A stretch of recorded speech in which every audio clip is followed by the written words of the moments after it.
കെട്ടണട.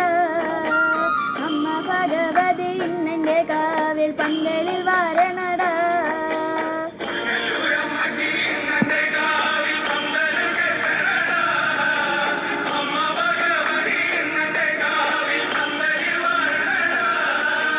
പള്ളക്ക് നിൽക്കണ കല്ലൻ മുള വെട്ടി നാലുകളോലപ്പന്തൽ.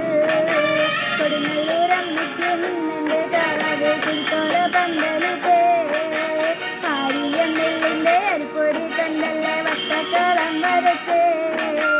കൊടുങ്ങല്ലൂരമ്മയ്ക്കും ഇന്നെൻ്റെ കാവിൽ 5 കതിരം കെട്ടി. കൊടുങ്ങല്ലൂരമ്മയ്ക്ക് ഇന്നെൻ്റെ കാവിൽ പന്തല് കെട്ടണ.